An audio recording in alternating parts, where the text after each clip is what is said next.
bagaikan bejana siap dibentuk, demikian hidupku di tanganmu.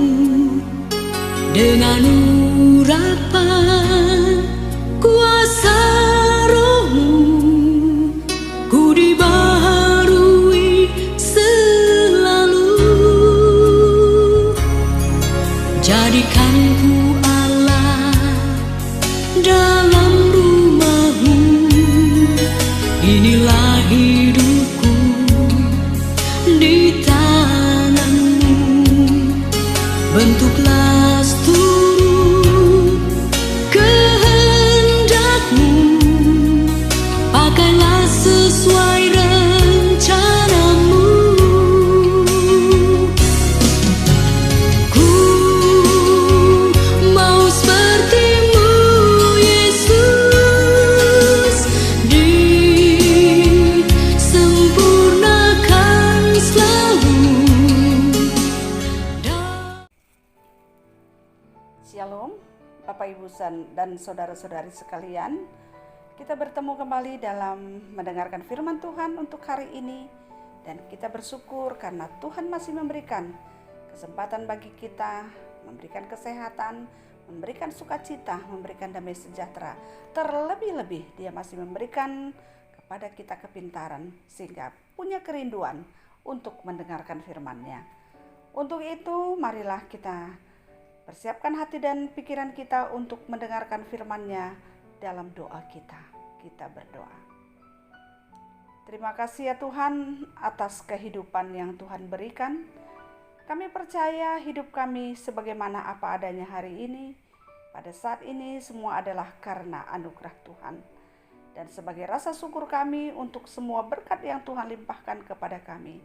Kami ingin mendengarkan firman-Mu sehingga kami semakin mampu mengetahui apa yang Tuhan kehendaki dalam hidup kami.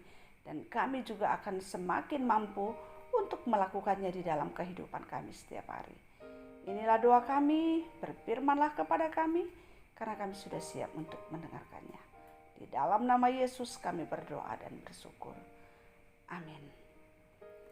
Saudaraku yang dikasihi oleh Tuhan Yesus Kristus, hari ini adalah kita akan mendengarkan tentang perintah Tuhan yang ke-10 yang diambil dari kitab Keluaran 20 ayat yang ke-17. Demikian bunyinya. Jangan mengingini rumah sesamamu, jangan mengingini istrinya, atau hambanya laki-laki, atau hambanya perempuan, atau lembunya, atau keledainya, atau apapun yang dipunyai sesamamu. Saudaraku yang dikasihi oleh Tuhan Yesus Kristus, sebuah kenyataan bahwa setiap orang ingin memiliki banyak hal di dalam kehidupannya. Tapi tidak semua yang dia inginkan itu, yang dia ingin miliki itu boleh ada di dalam dirinya. Sebenarnya dalam hidup manusia ada dua hal yang disebut dengan yang datang dari dalam hati. Yang pertama adalah kebutuhan dan yang kedua adalah keinginan. Kebutuhan boleh kita katakan bahwa semua manusia yang namanya kebutuhan, semuanya manusia membutuhkannya dan harus ada di dalam hidupnya. Misalnya makan, minum, dan juga pakaian, rumah, punya kesehatan, punya ketenangan hati, punya kenyamanan di dalam kehidupannya. Dan ini adalah kebutuhan dan ini harus diperjuangkan. Sementara yang kedua adalah keinginan. Keinginan itu berbeda pada setiap orang. Setiap orang mempunyai keinginan yang berbeda dan boleh ada, boleh juga tidak ada di dalam kehidupan orang tersebut. Jadi dalam arti bahwa keinginan itu bisa kita miliki, bisa juga tidak. Artinya Kalau kita miliki, kita senang dan kita puas. Kalau kita tidak miliki juga, kita tidak akan terlunta-lunta, kita juga tidak akan mati. Walaupun itu tidak ada.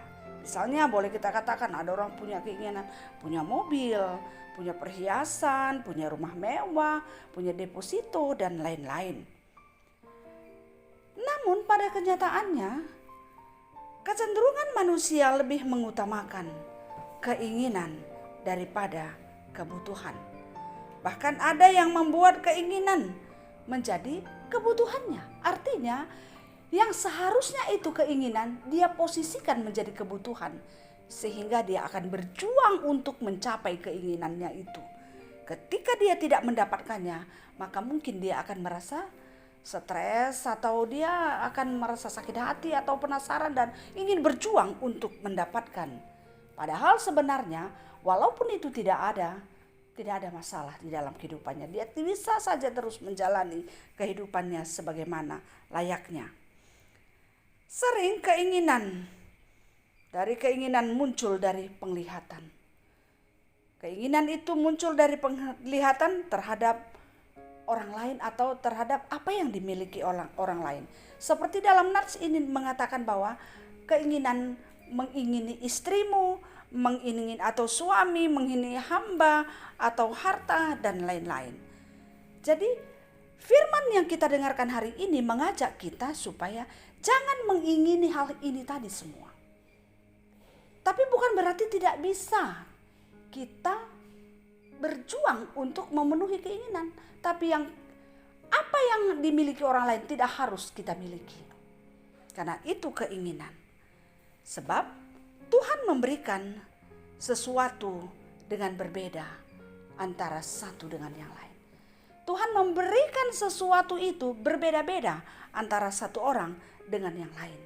Tapi semuanya adalah untuk kebaikan dan bisa memberikan kebahagiaan kepada setiap orang yang memiliki apa yang Tuhan berikan kepadanya. Sama seperti ini kalau kita buat contohnya. Ini adalah daun, satu bunga. Dia tidak mempunyai dahan. Tapi mulai dari bawah dengan melekat ke akarnya, dia hanya daun. Nah, sementara kalau kita melihat yang ini ada batangnya, ada daunnya. Jadi artinya kalau bunga yang ini mengatakan, mengapa saya tidak punya batang? Mengapa yang sana tadi punya batang? Kenapa saya hanya punya daun? Nah, sementara kalau kita melihat ini juga cantik tanpa batang. Dia sudah cantik sekali. Sama halnya dengan yang ini. Walaupun dia punya batang dan punya daun, cantik juga. Jadi demikianlah kehidupan kita dibuat oleh Tuhan. Sebagaimana adanya pun kita, dengan pemberian Tuhan yang berbeda-beda, kita sama-sama bisa bahagia. Kalau kita mampu menikmati dan mensyukuri sebagaimana yang Tuhan berikan kepada kita. Oleh karena itu,